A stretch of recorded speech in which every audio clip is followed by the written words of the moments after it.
All right, everybody, that's quite enough of all that god-awful music once again. Coming to you live here from our humble abode, this is the Unhappy Gilmore Show, powered by Green Legion Radio and part of the Green Legion Radio family. We thank you, as always, for tuning in from wherever you may be and whatever service you're using to tune in. So please pull up a chair, turn up the volume, use the company dime if, God forbid, you're still stuck at work this late on a Friday. Crack open a cold one if you've got the opportunity, and let's have some fun as we put an end to this week's hostage situation and look forward to another almighty weekend. How the hell are you? Lou Mancini in the room. Hey, people. Not too many people in here. It's getting a little tough on Friday nights, man, especially with the bird season being over. Keenan says hello. How are you guys? What are you guys up to? Nothing but trouble, right? Like the rest of us. So I have the distinct privilege of not being able to crack open a cold one. My wife is off to a concert tonight with a friend of ours. I had my fun last weekend on Saturday night. She's out to have some fun tonight.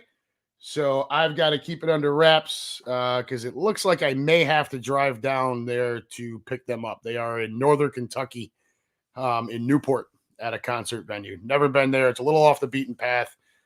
I really don't want them wandering around down there. So if the Uber or Lyft prices coming out of the concert, if they surge too much and the price is too high, then my fat ass is going to hop in the car and drive down there and get them. So that's what's going on here this evening. Shout out to my son, Liam, who unfortunately right now is not feeling very well. He's a little sick, but shout out to him. The young man took, and those of you that follow me on Facebook, you saw it last night or this morning. I forget when I posted it. He took part in a gaming online gaming tournament. It had to do with the number of streamers that you had, people watching your stream. So he streams through what is it, Twitch or something like that. And really sounding like an old fart here, but it was a game called Rainbow Six Siege, and he had a goal to get into the top 5. So the top spot would earn actual money, like an actual monetary payout. The next 4 spots earned in-game currency, and Liam managed to get himself into that number 5 spot. So I believe he earned $50 in in-game currency for that Rainbow Six Siege game. He is really good at it, and he's happy. He's proud of himself, and I told him he should be. I don't really fully understand the whole. Sorry, guys, I got a little wires going on here. The whole modern era of everyone's a content creator and everyone's making money off of this or that. But especially when it comes to the video games thing, it's just weird to me. Growing up with Atari and then Nintendo. Don't get me wrong, I love my online gaming now, but credit to him. He set a goal and he achieved it, and that was with somewhat limited gaming time because his report card's not been the best lately, and he knows that, but he is improving.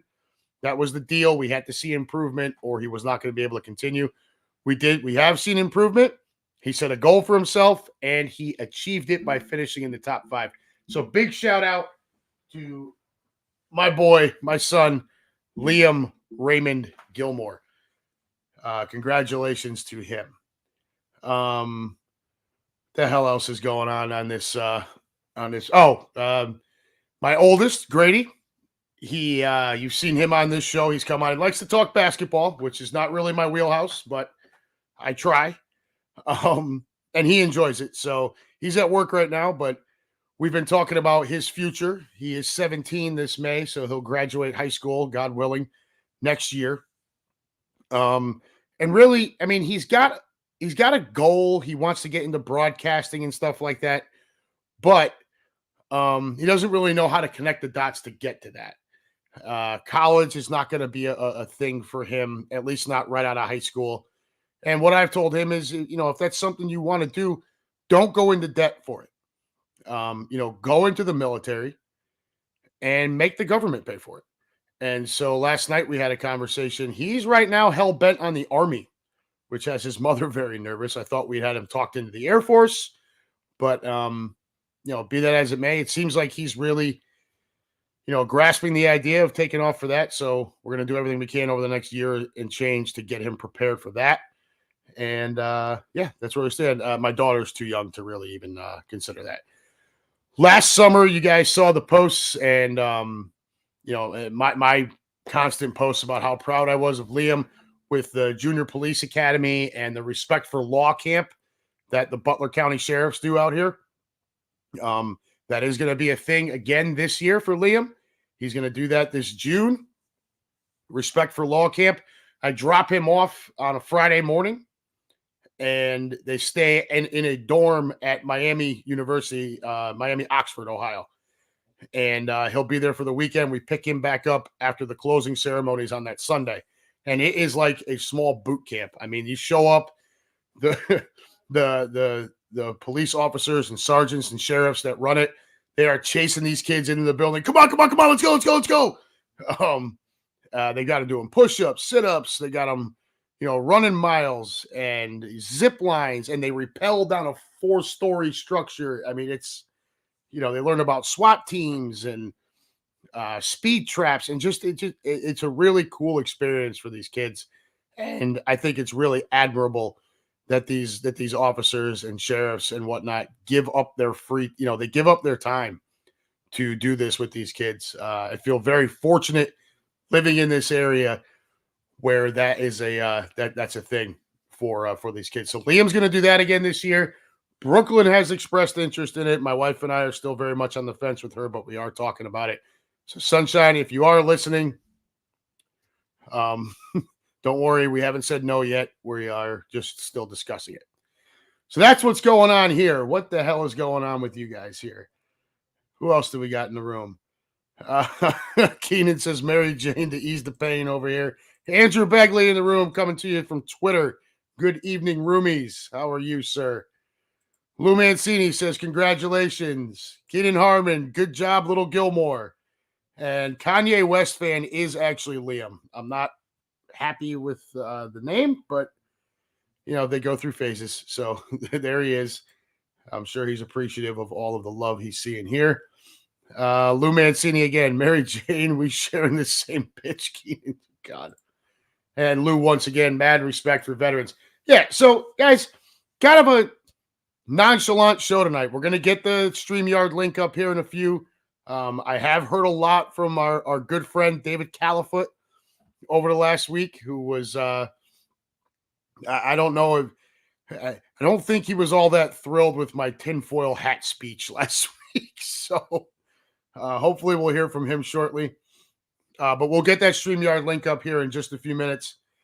But we are going to run through some business stuff, and it's a little bit more expanded this week based on some of the announcements we saw, over the past week. So let's get this out of the way. Folks, if you're tuning in on Twitter, you obviously still can't tune in on Facebook. They are still trying to get that recouped. But it looks like, Green Legion, we may have to create another Facebook page. So I don't really know what's going on with that yet. I'm sure everyone will be aware as soon as more info becomes available. But if you're tuning in on Twitter, please do not forget to like, follow, share, and subscribe to the Green Legion. If that's where you're more comfortable, totally understand. But as most of the folks in the room here will tell you, the YouTube channel is the best way to view, listen, and comment on any Green Legion radio show. So please do us a solid, even if you're on another service watching us, listening to us, commenting with us, and you're more comfortable there. That's fine. But head on over to YouTube, subscribe to us, and share that everywhere, and share the Twitter everywhere. Share the Instagram everywhere. Just don't share the Facebook page right now. Of course, if you cannot catch our shows live, you can also watch or listen later on any of the services previously mentioned, but also on Spotify, Apple, or wherever you get your podcasts. Right on cue. Well, we'll save the right on cue stuff for just a minute. As far as this show, story remains the same. Got to have sponsors. I'm not going to keep beating a dead horse here. I need help. So I'm shaking a few trees out here. It's just taking a lot longer than I had really anticipated. My buddy down in Tampa does still want to help, but he just got awarded a whole bunch more business that is taking up an extraordinary amount of his time. And I also know that his father up in Philadelphia is not well. So it's not like we're down there beating him up. Hey, when are you going to sponsor? When are you going to sponsor? People have lives too. But yeah, again, anyone local here, anyone in Philly, if you know anyone in the Tampa area, we've got following really across the country. So if you know anyone with a small business that is looking for some additional advertisement, please reach out and we'll get that going. Very, very small monetary commitment. We are not talking much. I promise. We are not talking much. All right. Besides that, let's get to the Green Legion stuff. And that's where we're going to tie in right on cue. You saw Quimby this past week. Well, let me run through a couple other ones first. As far as the travel packages and tailgates and whatnot, it's obviously never too early to start talking about that. But here's what's active right now on the Green Legion website, trips.greenlegion.com. That is the Green Legion and Phil's Fever invading London. That is June 3rd through June 10th. Only Philly sports experience company that has successfully traveled 1,846 people to London. That was Eagles versus Jags back in 2018. Okay. So if you need any more than that, I don't really know what to say, but you can head on over to the website and you just click on, trips and tailgates, click on, and then road trips, and it will give you, then click on whichever one you're interested in. If the top one is the London invasion, it's a week-long trip. And I mean, the level of detail in there and the stuff that you get for the price is absolutely outstanding. If I had the means, and I'm not even a Phillies fan, I would definitely be on that. Let's get to the next one. Green Legion invades Baltimore and the Inner Harbor. That is June 14th to June 16th. Again, over to the website. Okay, trips.greenlegion.com. Can't stress that enough. Get to the website, and it's pretty self-explanatory from there. We also have the Green Legion invading Chicago for Phillies at Cubs. Anyone that was part of that a few years ago, where the Eagles chants came from the rooftop seats at Wrigley Field. This time around, it's going to be July 3rd through July 6th. So you're talking Chicago in the middle of summer, 4th of July weekend. Wrigleyville around Wrigley Field will be hopping. I am sure of it. Again, not a Phils fan. If I can tell you, if it was just the wife and I, kids are grown or whatever, this is a trip we would definitely do. It's a 5-hour drive for us. And the only reason why I'm not doing that is because we do family stuff on the 4th of July. If you would just hold 1 second, I'm going to mute myself.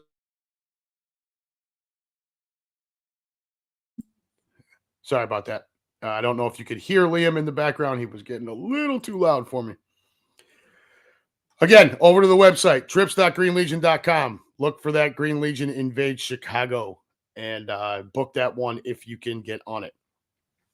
Finally, the big one that we found out earlier this week, and the one where Quimby kind of did a bit of a right-on cue thing, but it was mostly to give you details, the details he did have and what his expectations are. Green Legion invades Brazil. Now, look, I had made some comments and put a post out about being, oh man, we got to go to Brazil. That is 100% about the team schedule. Okay, for the team, for the Philadelphia Eagles. As far as a Green Legion standpoint, we're over the moon. I mean, gotta be, right? And the early bird deposits for that trip are open right now. It started today. I think the deposit is $500.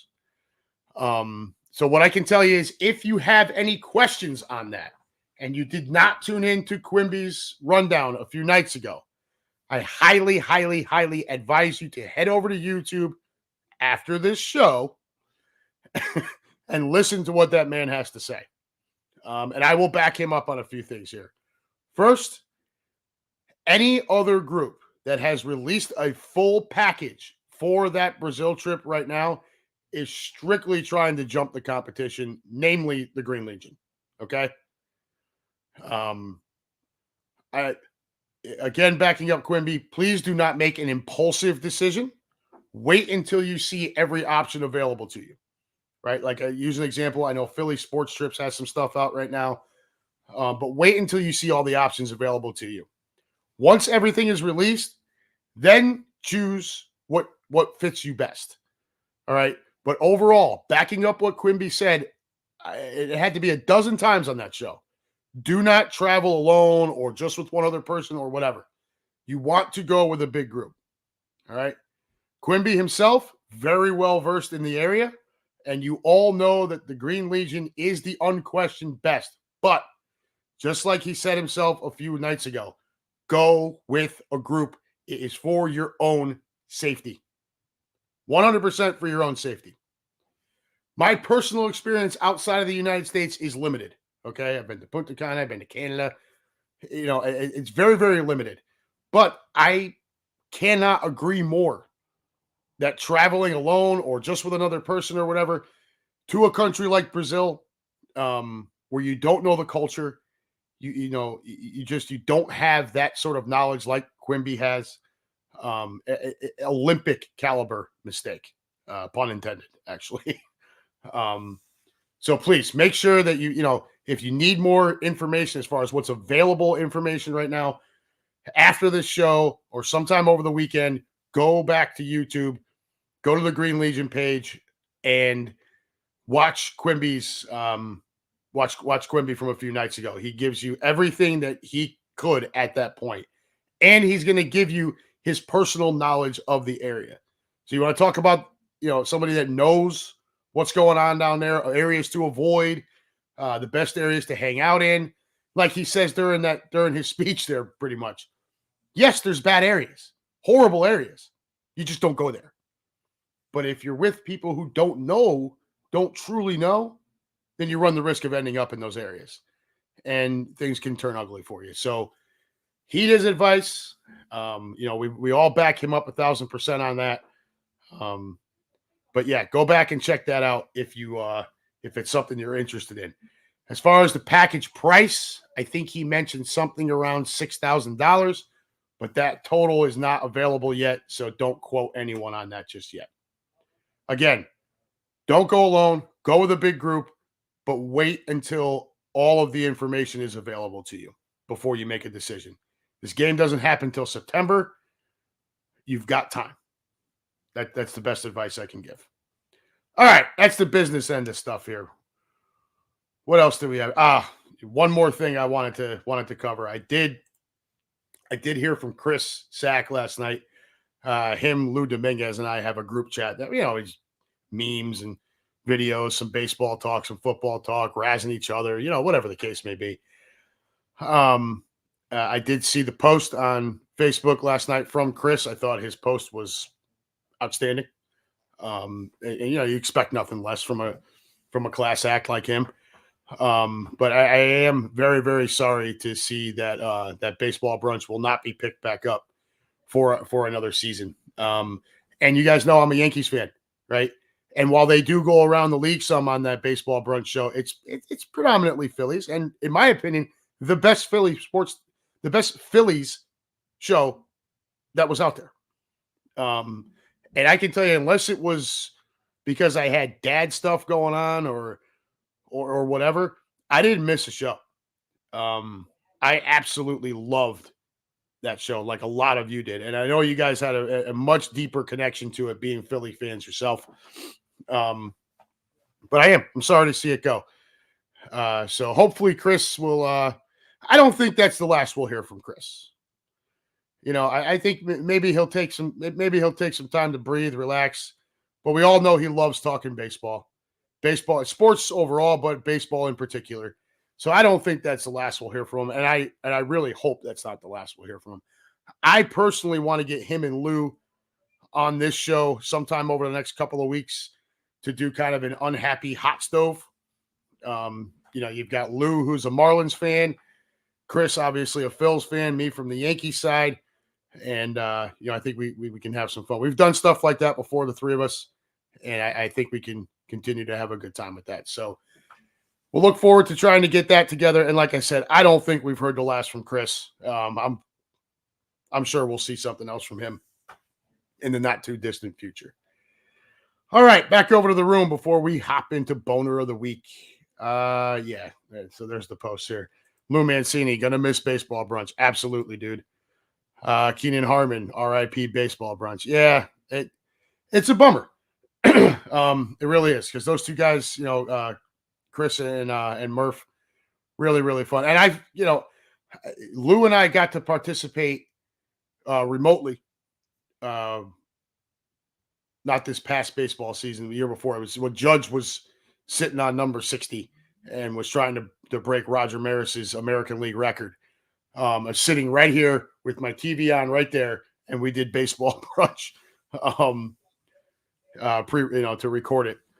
That was Chris, Lou, and I. And then when I was in Philly with my family this past summer, I was able to sit with Chris at Xfinity and do the show with him and Murph. Murph was across the way over at Citizens Bank. He didn't want to walk over because it was pouring rain. Not that I blame him. But I consider myself very privileged to be able to have done that twice. It was a good time, and those two guys were the best. They really were. I could really enjoyed it. Andrew Bagley, prayers up to the big guy Joel Embiid and heal quickly, and let's go Sixers, dude. And Diaz, if he listens to this, which he probably doesn't, but he would kill me for this. When I had Grady and my son Grady and Diaz on this show a month or two ago, Grady was so bold as to say that he did not want Joel Embiid. That's a little ridiculous. But my stance on it was that for such a big guy, he's soft. He's just soft. He's hurt all the time. And for a big dude, he's constantly hitting the floor. Like, why, if you're that big, can you just assert your will? Right? So I get it. And I feel like I'm rooting against the guy, Andrew. But it's tough. It gets tough. And then you got to hear about all this stuff. Like, you got to hear from LeBron James, who's calling out the league for making Embiid play too many games because he wanted to qualify for the MVP award. Like, guys, look, it's an 82-game season. They're making you play 65 games to qualify for these awards. That's 80% of your schedule. 80% of an 82-game schedule. And this is too much? I'm sorry, I have absolutely no sympathy for that at all. Get on the freaking court and play ball. You don't want to get me going with that. I'll be like old man yells at sky. What else do we got here? Keenan Harmon, and they brought all 1,082 back. Yeah. Pretty good there. That's the London trip. Keenan Harmon, any questions? Feel free to call Gilmore. I mean, look, you are more than welcome to reach out to me. Any one of you are more than welcome to reach out to me. And I will answer the best way I can. And sometimes my answer, a lot of times, with stuff like this with Brazil, my answer is probably mostly going to be, you're going to have to wait for the real information to come from the Green Legion. Quimby is the resource on this. If you're going, take the Cincinnati game this coming year. If any of you are coming out to Cincinnati, I got you, right? If you're going to Tampa, I can help. Kansas City, I can help. Going up to the Giants or New England or whatever, I can help. Regular stuff, I can help. Brazil, I don't know anything about it, except for the fact that the view from Christ the Redeemer looks amazing. And if I could afford to go on that trip, you bet your ass I would be on it. Unfortunately, that's just not in the cards for me. But I hope it is in the cards for a lot of you. I really do. So that's that. Keenan Harmon, trust Quimby. He is a Brazil nut. Yeah, I agree. But all kidding aside, you want to listen to him. I know he can get rant and rave and he's doing his thing or whatever, but you definitely want to listen to him. You guys are not just his clients, but his friends too. So, he's not going to put you in harm's way. He's the guy to listen to. What else we got here? Andy Bagley again. Let's go, Phils. Pitchers and catchers in 4 days. Yeah, excited for that. I did have a conversation with our good friend David Conant, who is also a 49ers fan. I had a conversation with him earlier today. He read an article where these experts are still picking the Yankees to win the American League East. I'm not going to get into baseball yet because technically right now it's still football season. But believe me, once that's over, I'm going to tear those people to shreds because I just don't see how the Yankees can be anyone's favorite to win that division. I don't want to hear about what's on paper anymore. It makes me sick. David Califoot, there he is. My people, NFL is rigged.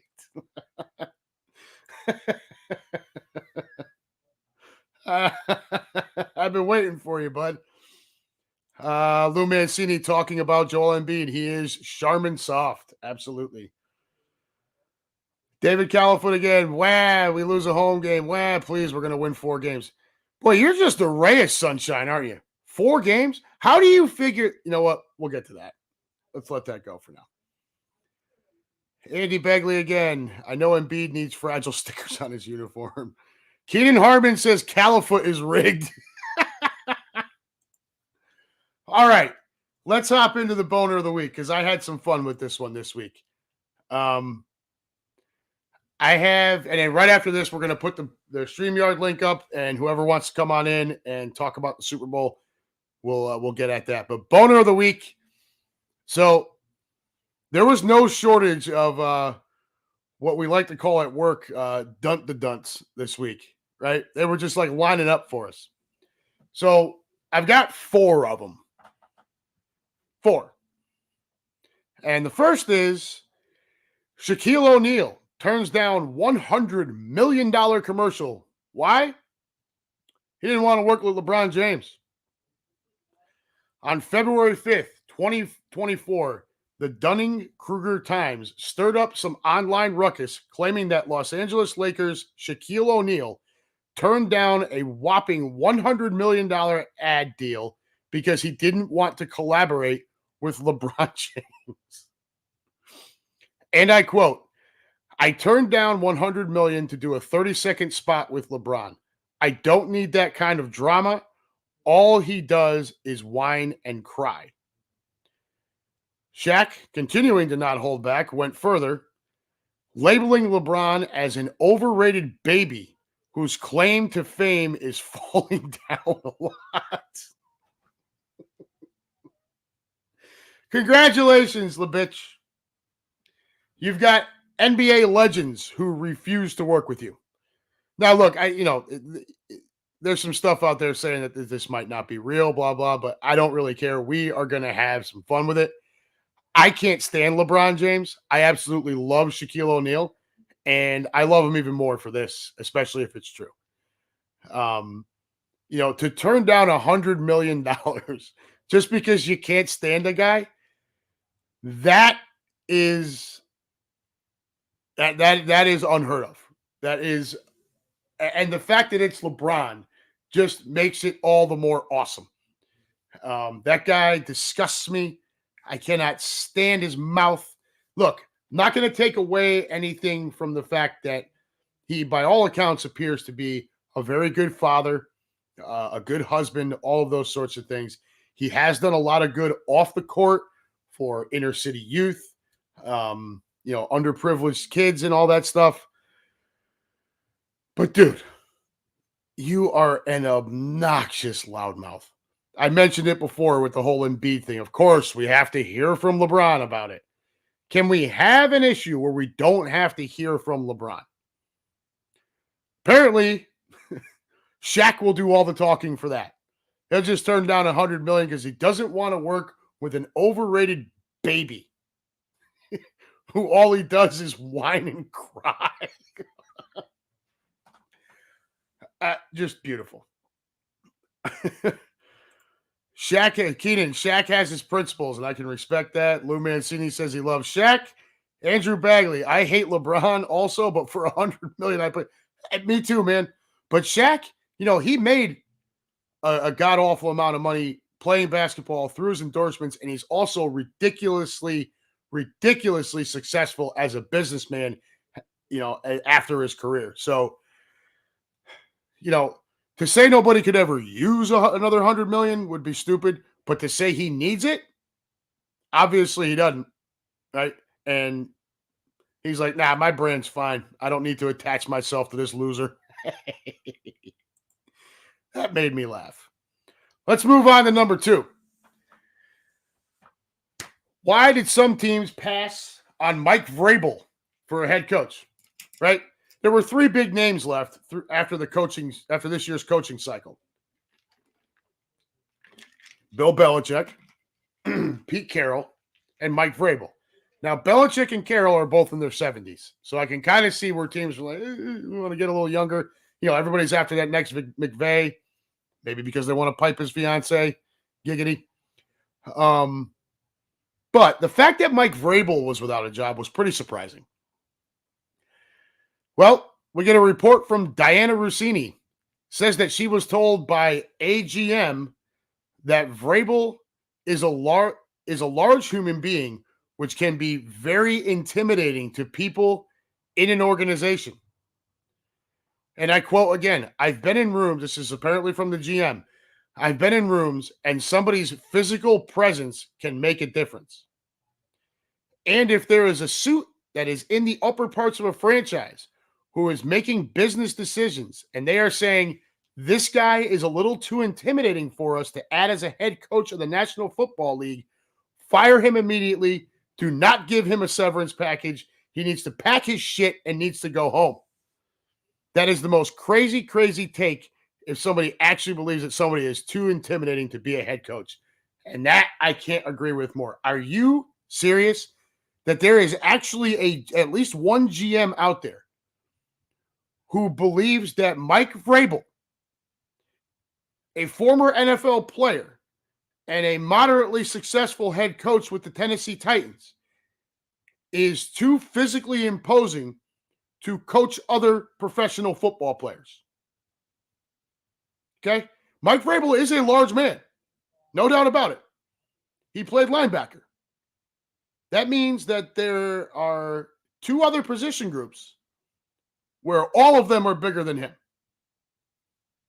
The defensive line and the offensive line. And you can't hire this guy because some little weasel in an office is going to be afraid of him? Who the hell cares what a weasel in an office is afraid of? That's why he's a weasel in an office. I mean, he's serious? You can't possibly be serious. So Mike Vrabel may very well not have a head coaching gig because somebody's scared of him. I don't want to live on this planet anymore where that's the thing. Look, Dan Campbell's bigger than Mike Vrabel. He's got a job. He was just in the NFC Championship game, making shitty decisions. But Vrabel can't land a job because he's too intimidating. I have like no words for the limp-wristed, just shit. I mean, you can't be, you have to be out of your mind. I love this. I'm going to read this last quote from the other reporter. If there is a suit in the upper parts of a franchise who is making business decisions and they're saying that this guy is a little too intimidating for us to add as a head coach of the National Football League, you should fire him immediately. Do not give him a severance package. He needs to pack his shit and he needs to go home. That is the most crazy take if somebody actually believes that someone is too intimidating to be a head coach. Could not agree more. That is a mess. Andrew Bagley says, Howie.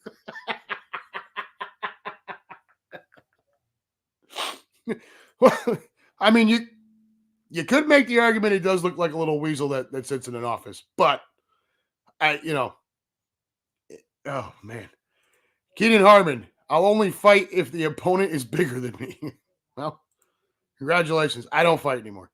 I'm just beyond that, right? I think we're all getting a little on for that stuff. Keenan says, where's Russ Taylor? I don't know. Russ is either at the gym, at work, or out doing his thing. I mean, it is a Friday night. So, all right, let's move on to the third one. Pat Mahomes Sr. with his third DUI. Yep. Driving with an open 16-ounce Coors beer in the center console shortly before 8 p.m. last Saturday when he was stopped by police and arrested for driving while intoxicated, according to an affidavit obtained by the Post from the Smith County Sheriff's Office in Texas. Mahomes, whose son will quarterback the Chiefs against the 49ers in Super Bowl on Sunday, told the police that he, and I quote, had a few beers while watching a game at a local bar when asked why he was drinking while driving, per the affidavit. This is his third DUI, having been cited in 2008 and 2019, per police reports. If convicted, he can be penalized up to 10 years in prison and up to a $10,000 fine, according to Texas law. Congratulations, Pat Mahomes. You now take the lead in DUIs over Donovan McNabb, and I stole that quote from our very own Chris Sack. I mean, Patrick Mahomes, can you imagine? Like, look, I know he sounds like Kermit, and he's getting more and more bitchy on the field, as time goes on here. But overall, I don't think he's a bad dude. I really don't. I actually don't have a problem with Patrick Mahomes aside from the bitching. But my God, his family. His dad is a drunk, obviously, a mess. And his brother is human garbage. Okay? And obviously, some of that problem with his brother stems from the father's behavior. His wife, Brittany, can get downright obnoxious at times with her yelling and screaming. I just can't figure out for the life of me why a guy like Pat Mahomes Sr., Jackson Mahomes. I'm not going to bash Brittany too much here. That's his wife. But the father and the brother, can't you just be happy for the life that Patrick Mahomes is providing to you? Right? Take an Uber. My wife just took an Uber 45 minutes away. We can afford it. What's your problem? Patrick Mahomes has basically unlimited amount of money. Right? His NFL contract total worth is, I think, $503 million. An ungodly amount more coming from endorsements. He's basically printing his own money.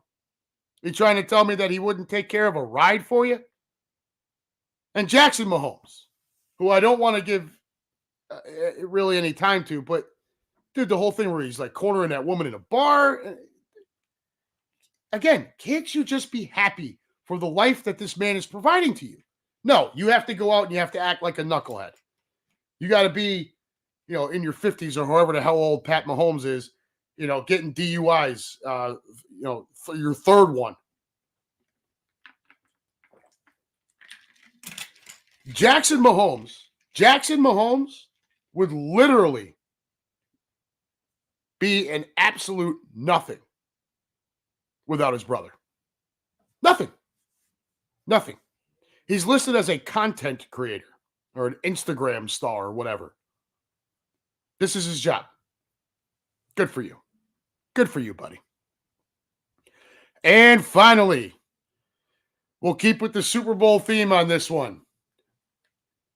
I'm calling out Deebo Samuel for once again running his mouth like a complete clown. Okay? And I quote, when he was asked about the rivalry between the 49ers and the Eagles, he says, I consider rivalries close games. We ain't going to talk about excuse me. We ain't going to talk about that no more. That's over with. Is it? Really? Is it, you punk? What happened when we thumped your ass in last season's NFC Championship game? What'd you have to say then? Oh, that's right. You had nothing but excuses. Well, we'd have kicked your ass if we had our quarterback. No, you wouldn't have. Not last year. No, sorry. That wouldn't have happened. No. Nothing but excuses. Crying all off season. You guys remember? All off season long. Into the season. Over and over again. He was also booked for a radio interview during the off season and ended that call as soon as the subject was brought up about the Eagles whipping your ass in that NFC Championship game. So what's really going on here, Debo? I'll tell you what's going on. You're a loudmouth crybaby, plain and simple. When things don't go your way, you behave like a little sissy, just like the rest of your squad. It's the very definition of playing bully ball, being the schoolyard bully. When you get punched in the nose, you act like a little bitch. And that's what's going on here. Now that they did kick our ass this year, and they did. They walked into Philadelphia and destroyed us. Now there's no more conversation about the rivalry? Bullshit, dude. The last two games have both been blowouts in either direction. This is 100% a freaking rivalry. Whether your stooge ass wants to admit it or not is completely irrelevant. We thumped your ass in the NFC Championship game. You thumped our ass this year in the regular season. Game on, bitch. And there you go, folks. There's your collective boners of the week. Let's see here. Where's Russ Taylor? Keenan Harmon. All the Mahomes should have drivers on call with little Pats. Yeah, I don't get why this is a thing. David Califoot, nobody subscribes to this. Boner of the week is Gilmore for that rant last week. Why? Because it hurt your feelings? Because it was true? Because the NFL doesn't need Taylor Swift? Because I didn't send you a tinfoil hat? I think I still got the magic beans somewhere. David Conant hops in. It's not a rivalry because you beat us badly when it mattered. We did, but I would tell you both games mattered. Obviously, the stakes were higher in the NFC Championship game, but going into that game this year, both teams were at the top of the conference. So, I mean, that game was important, and you guys walked into Philadelphia and crushed us. I just don't go for this conversation's over thing. I think Debo's a bitch, right? I mean, what's his real first name? I'll start calling him that. Andrew Bagley, I'll take Mahomes' father for the win, right? Freaking stooge. And so there, you got your collection of stooges. LeBron James for being such a being such a crybaby and whatnot that Shaq won't even work with him. Who else I got? Pat Mahomes Sr. for his third DUI, right? Whoever the GM was that mentioned that Mike Vrabel is too big and intimidating to hire as an NFL head coach. And finally, Debo Samuel for his absolutely spineless, limp-wristed comments once again. Go ahead, take your pick of the four. You really can't go wrong either way. So, here we're going to go here. I promised, and here it comes. Califoot, if you're there, go right ahead and click on that and come on in. We are going to talk Super Bowl here. I'll give you a minute if anybody wants to jump in here. But yeah, boner of the week was fun for me this week because they were just lining up. It was almost like every day there was something new going on. You had Shaq calling out LeBron. You got Pat Mahomes with the DUI. Some jerk off freaking some jerk off GM who won't hire Vrabel because he's scared of him. And then Debo's big mouth. And here he is, Breaker 19. What's up, buddy? What's going on, brother? How you doing? I'm home for the weekend. Good for you, man. No travel this weekend. That's awesome. Well, I got to go to Rochelle on Sunday. I'm not watching that stupid rigged NFL, so. And it is rigged. How do you know that nobody said? Do you know that for a fact that nobody said in the NFL that it's not rigged? You know that, though, right? That's a pretty weak response. No, but I'm asking you. No. I never. What I said was, you're talking about 13,000-ish people employed across the entire NFL on a year-to-year basis. All of them would have to keep their mouth shut. All of them. Okay, but my point is, how do you know somebody in that 13,000 didn't say anything? They didn't. And you know that for a fact? Do you know against it? Has anyone actually come out and said the NFL is rigged, except for the conspiracy theorists? But my point is, you don't know for a fact that somebody in the NFL didn't say that. Yeah, because it would have been breaking news across the globe if someone had done that. I don't. It would have been breaking news across the globe. If someone had actual proof that this was a rigged establishment and actually came out and said, hey, I was an NFL employee for, however long, and I have inside knowledge, blah, blah, blah. This guy would be on every freaking news outlet everywhere. Social media would have exploded. Every gambling website would have crashed. I mean, the fallout from something like that is pretty drastic. I'm saying it's rigged. So I have my $20 for you whenever you want it. I will send it to you. I already sent Liam money, so I don't mind you sending you another 20. So I got my 20 waiting for you, man. That's a terrible tinfoil hat, too. I wanted the goddamn jelly beans for the truck.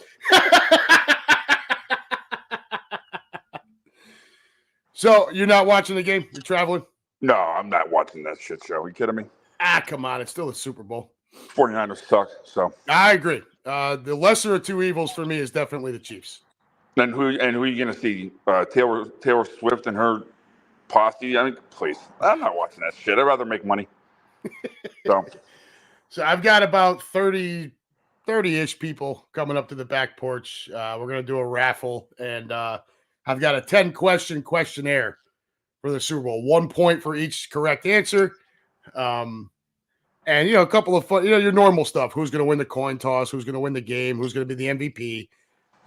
But then some funny shit in there, too. Like, how many times are they going to show Taylor Swift? And then the other one, we're going to set an over-under at. I'm going to let my family do it.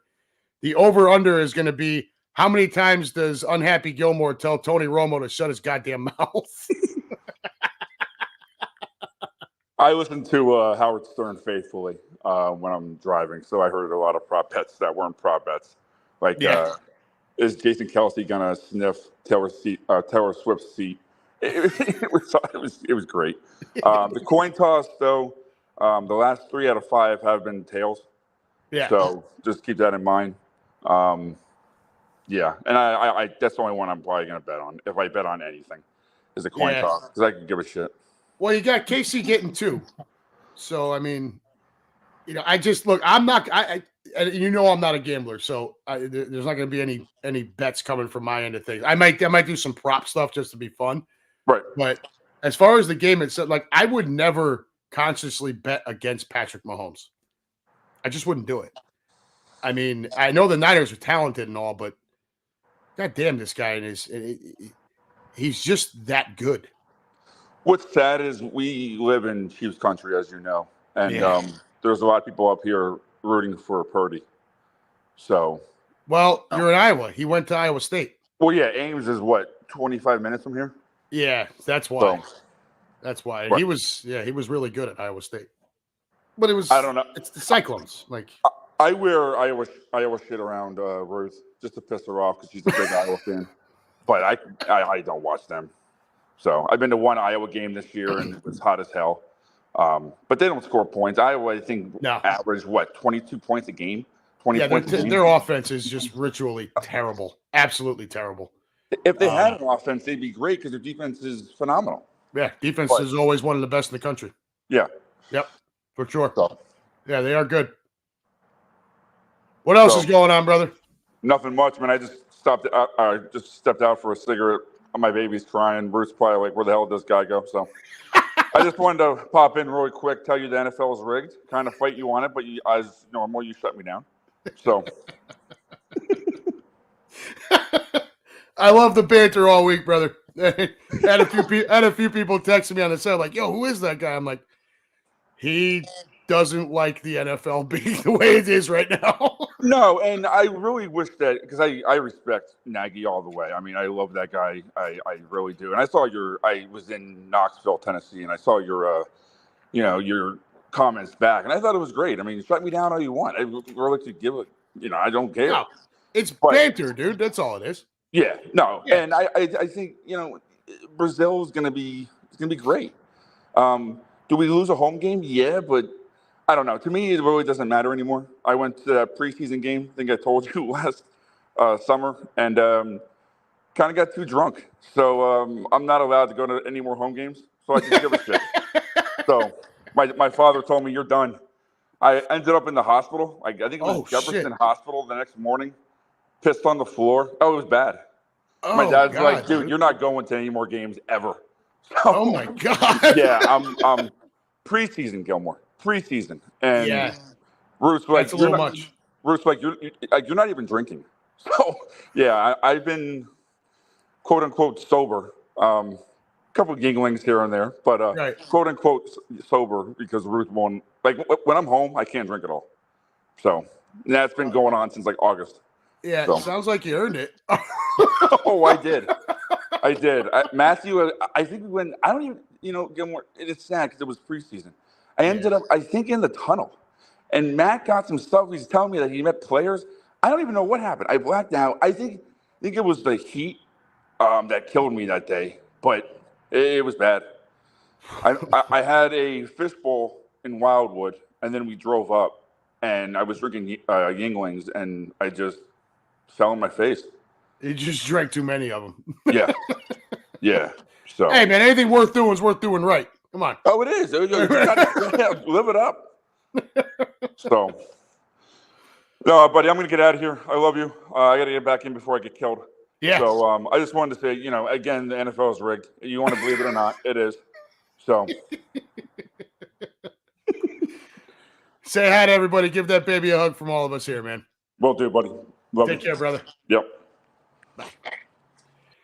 David Califoot, everybody, joining us from probably freezing cold Iowa. For those of you who have not been out there, it is blistering hot and humid in the summer and ridiculously cold in the winter.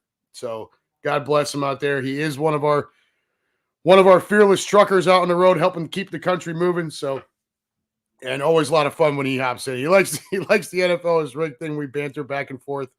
It's a good time. Let's get over to the game real quick, and then we're going to get out of here. All right?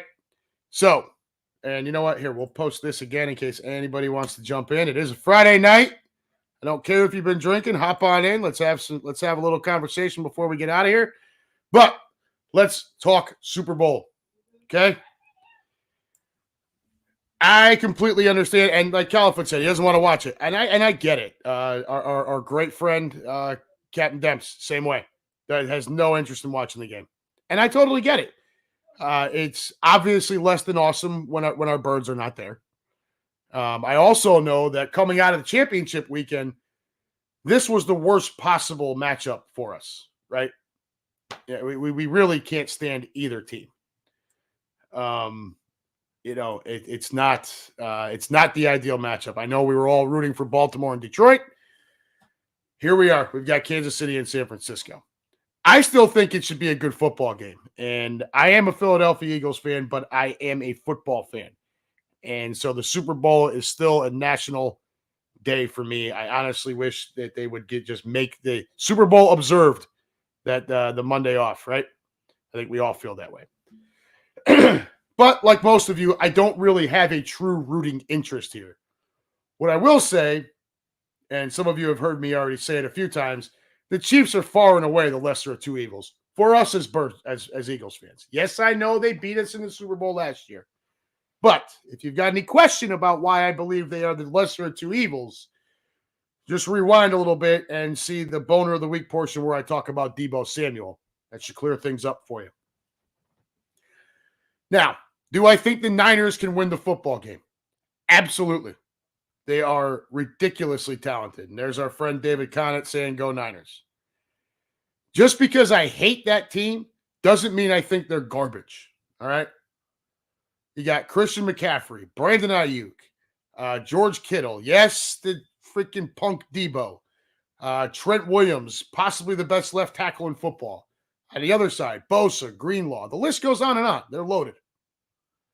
However, I am personally not ever going to bet against Mahomes in a big spot, especially when, as talented as that Niners team is, The gap between these two teams is not as big as everyone thinks when you look at, certain positions and players versus who they're going to be actually up against on the field, right? And then compare some head-to-head stuff. Like, obviously, Patrick Mahomes isn't playing against Brock Purdy, right? He's playing against the Niners defense and vice versa. So, you guys know that I am not rooting for the 49ers and that I would pick the Chiefs, okay? So, for my show, we are not going to give any reasons why we think the 49ers can win. I just gave you the only reason I'm going to talk about. They've got plenty of talent to do it. But here's why I think the Chiefs will win this game. And no, before any of you smart asses jump in here, it has nothing to do with Taylor Swift. So, let's start with the absolute obvious. The quarterbacks. Okay? Any game that Patrick Mahomes plays in puts the Chiefs' opponents in what I like to call a quarterback deficit. Right? Now, that deficit can vary, obviously, depending on who the opposing quarterback is. But it's still a deficit no matter what, right? Like, it's less if he's up against Josh Allen or Jalen Hurts or Joe Burrow. Burrow's actually had his number. Burrow's 3-1 against them. But it's still a deficit, no matter what. You look at tiers of quarterbacks, Mahomes is in his own tier, by himself, way up here. Everyone else is kind of starting down here. Okay? This game, in particular, the deficit is enormous when you look at Patrick Mahomes versus Brock Purdy. And please don't anybody throw regular season stats at me for this, okay? I understand Brock Purdy had a good year. And I am not one of these guys that's on the, Brock Purdy is trash train here, okay? He does what's asked of him, and he does it pretty well. All right. What I am 100% convinced of is that he is not as good as he's being made out to be. And he is absolutely a system quarterback who benefits far more from the talent around him and the scheme and play calling. Okay. So Brock Purdy in this postseason has played 8 quarters of football. And I will tell you, he has been pretty bad for a little over 5 of those quarters. David Conn, I know you'll back me up on this. We've talked about this a number of times. You look at last year's postseason, throw out the game versus us. He just wasn't on the field long enough for it to really hit the radar, right? But the previous game versus Dallas, at the most important part of the game, they took the ball out of his hands. And had Dak Prescott not thrown up all over himself left and right, and, McCarthy throwing up all over it. Basically, Dallas doing Dallas things in the playoffs. The fact that the Niners couldn't trust Purdy in those big moments really could have cost them the game. Against a better playoff team, it would have. On the other side of this is the best quarterback in football. Again, not a close conversation. Who is 14-3 in his playoff career. When he has had a lead in the second half he has had a lead in the second half of 15 playoff games. He is 14-1 in those contests. The only loss against the Bengals a few years ago. And that was in the waning moments of the first half where Andy Reid got greedy and tried to throw an out pass to Tyreek Hill in short yardage, goal to go. And the Bengals snuffed it out. And I remember saying it to my son at the time. It still looked like the Chiefs were going to run away with it. But I remember saying it to Grady at the time. That play right there is the type of shit that costs you playoff games. I'm not Nostradamus. The Bengals did come back and win that. But I would tell you that was a big win for them at the time in that game. And they went on to win the football game. That is the only time in Mahomes' playoff career where he has had a lead in the second half and lost the game. So to me, this is a pretty simple conversation. This is a massive advantage to Kansas City. Let's hop on over here. Keenan Harmon says, Niners 30, Chiefs 28, just so I can win the end of game cash in our pool. Andrew Bagley, Rice will cook the Niners corners and take the Super Bowl MVP. I love that kid, and I love that pick as MVP. I think he's a very nice sleeper pick for Super Bowl MVP. If he puts up the same type of performance on Sunday that he did in that freezing cold game against Miami, you may very well be right. David Conant on Brock Purdy. He makes bad throws, but still a far better quarterback than Lamar Craps in the league MVP. God, I love you, brother. All right, moving on to another one here. The 49ers defensive front likes to be in what's called wide nine. Those of us Eagle fans, we remember a wide nine defense, right? What does that leave you susceptible to? The run game, and particularly up the middle, which is the strength of the Kansas City offensive line. They're not great at the tackle positions, but they are strong in the middle. And if you're going to spread out your defensive line, that's going to leave gaps in areas where the Chiefs can expose it. Okay? And it plays directly into the hands of Pacheco, who likes to run between there. If the Niners are going to go out there, play that wide nine, and let the first contact on a coming downhill Pacheco be a linebacker or a safety, that is going to be a long night for the San Francisco defense. He runs angry. He initiates contact. And if that's a corner, safety, or maybe someone other than Greenlaw, even if it's Greenlaw kind of standing there waiting to make the tackle, Pacheco's going to stick his shoulder into him. And he's going to get, you're talking about 5-yard averages, and that will end your night very, very quickly. I see Bagley agrees Pacheco is also a stud, and that's, that wide nine will play into his hands. Then we go to the Niners defensive ends coming too far upfield. And Dave, this is a conversation you and I have had a couple of times, one as early as this evening. Make no mistake, we have seen Bosa, Hargrave, and those folks wreak havoc on quarterbacks. There's no question about it. We've also witnessed them be far too aggressive and get caught out of position. Bosa, and I know Dave will back me up on this, Bosa in particular has been known to get too far upfield. Okay? So what does that mean for the Chiefs offense? Well, you got Andy Reid, who is a master of the screen game and the jet sweep and masking those plays coming out. And when you have defensive linemen that get too aggressive and come too far up, now you have a screen pass dropping over them, and now your offensive line is not worried about blocking anyone but a couple of linebackers and then defensive backs. And again, it's going to be Pacheco coming behind that who's going to run angry. This is a problem for the 49ers if they don't address it. David Conant, here we go. What the over-under on Bosa offsides penalties? Anyone know if it's 2 or less? I take the over. So Dave agrees with me. Let me give you another one here. How about that right side of the Niners offensive line? Right? We all know about Trent Williams at the left tackle spot. He may very well be the best in the game. Him and probably Penei Sewell. Honorable mention to our guy. But I think he's probably just behind those two. However, the right side of that Niners offensive line, not nearly as strong, has been exposed at times against weaker defenses.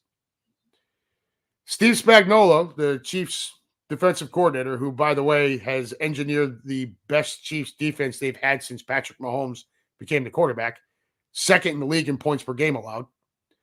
No slouch, obviously. And this is an opportunity for him to line Chris Jones up over the right tackle spot, where he'll see Colton McKivitz, Matt Pryor, and whoever else he decides to abuse over there.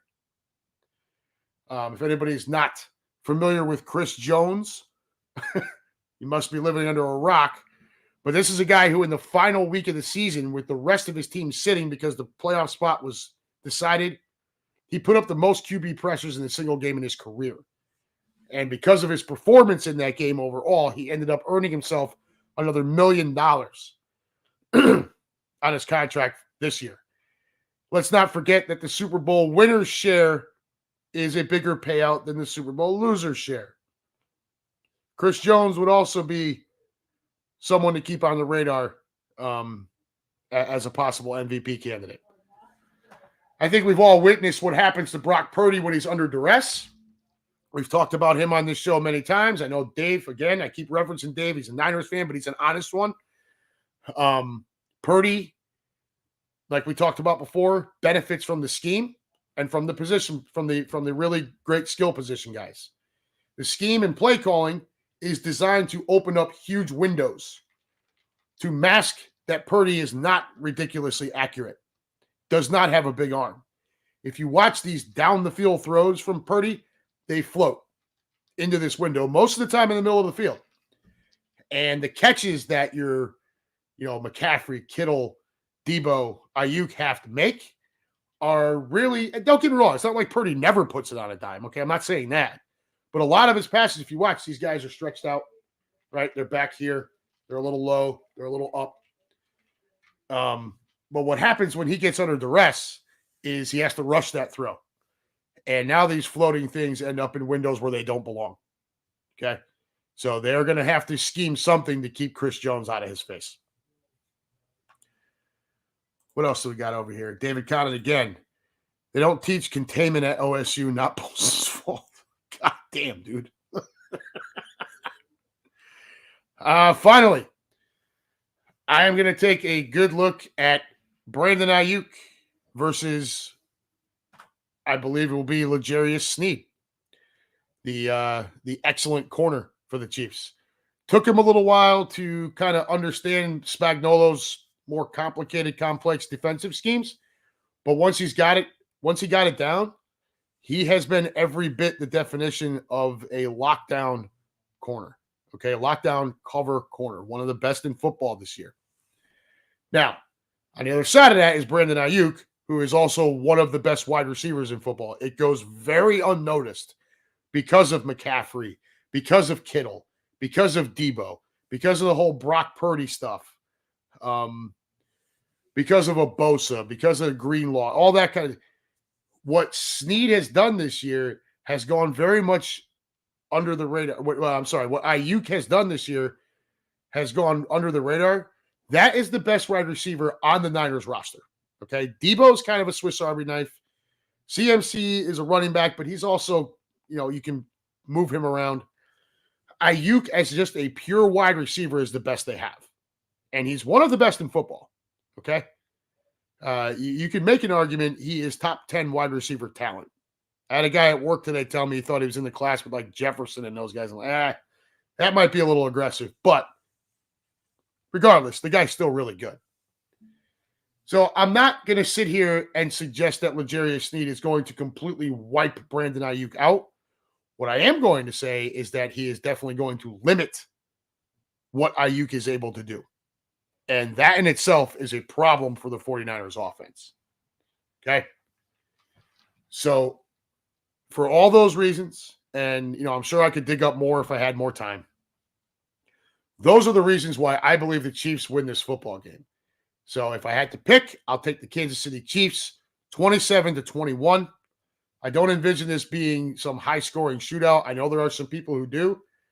And it sounds weird to say this, but if this does end up being the shootout, I think you have to go advantage Niners. The Chiefs, a lot of what they do is based on the fact that their defense is that good this year. Okay? Their offense points per game is down a full touchdown. The lowest points per game in the Patrick Mahomes, Andy Reid era. All right? They finished 15th in the league in that category. Their defense is the best that they've had during the Reid Mahomes era. So if the game gets into a shootout, now you're talking about the Chiefs defense isn't doing what it needs to do. And unless it's I can still see the Chiefs winning a shootout. I just think it's less likely, and Travis Kelce and Patrick Mahomes have hit another stride this postseason. And it's hard for me, and even with all that talent that the Niners have, it's hard for me to envision Brock Purdy beating the Chiefs defense more frequently than Mahomes beats the Niners defense, if that makes sense. Okay, that's the kind of the way I'm looking at it. And then some of these reasons I gave you here. I did my homework. Okay. And I hope you do too if you're going to bet. We were going to talk some prop bets. They're pretty standard, guys. I'm sure there's some fun shit out there. Like I said earlier, I do have a questionnaire for my folks coming up to the back porch. 10 questions, 1 point for each one correct. And the tiebreaker will be the total points scored for the game. And the winner gets a gift card. We're looking at probably $25. I'm trying to push that up to 50, but we'll see. $1 for the sheet. That's all we're asking. For the 50-50 raffle, it'll be 3 tickets for $5. And 50-50 is exactly what it sounds like. Half of it goes to the winner. The other half stays with the group for us to be able to afford to get better stuff for you guys. So, but as far as that form, we do have some fun stuff on there. How many times will Taylor Swift be shown? How many times will she be on the TV? Over, under on how many times Unhappy Gilmore will tell Tony Romo to shut up. And then your typical coin toss winner, who wins the game, who's the MVP, how long the national anthem will go, over, under, stuff like that. So fun stuff. But that's all I got for tonight, kids.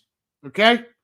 I hope all of you enjoy your Super Bowl weekend, Super Bowl Sunday. I know it's not the same without the birds. I know a lot of you out there are just like, screw this. Guys, it's still a Super Bowl. Okay? It's still the NFL. You know we all love football. You're going to watch. Well, most of you are going to watch. I know some of you probably won't, but most of you are going to watch. So enjoy it. All right? Don't indulge too much. If you got to go to work the next day, try to keep it under wraps a little bit, especially you, Califoot. But safe travels to you, Dave, on Califoot, on your, on Sunday there. Always wishing you safe travels. Keenan Harmon says he's watching. I'm going to watch. I got 30 to 40 people that are coming up to watch, and we're all Birds fans. So we're going to all sit there. We're going to have some cheesesteaks. We're going to talk planning events for the off season. We're going to talk about some other cool shit we're looking to do coming up here. Some of it in the distant future, some of it in not so distant future. And we're all going to hate everyone who's on the TV. Right? Both teams and the damn announcer. So good for us. And there you go, Keenan. The following weekend is the Daytona 500. So that's going to wrap it up here, guys. David Califoot, Andrew Bagley, David Conant, Keenan Harmon, Lou Mancini, everybody else out there on the interwebs. I always appreciate you guys coming in, spending some time. Hope we've been entertaining for you. Hope we've given you some reasons to bet the Chiefs. There's certainly reasons to bet the Niners. I just didn't feel like talking about it. So that being said, we're going to get out of here. Folks, this has been the Unhappy Gilmore Show, powered by Green Legion Radio and part of the Green Legion Radio family. We thank you, as always, for tuning in every week. Come on back again next week when we will talk Super Bowl results, and then we'll start looking at the draft. And pitchers and catchers will be underway down in Florida or out in Arizona, depending on where your rooting interests lie. Until then, folks, be safe. Have fun. Enjoy the Super Bowl. Don't indulge too much. The judge is back on Monday, but, man, he might be hungover too, so I got a feeling he's going to be in a bad mood. Don't do anything I wouldn't do. And as always, folks, go Birds.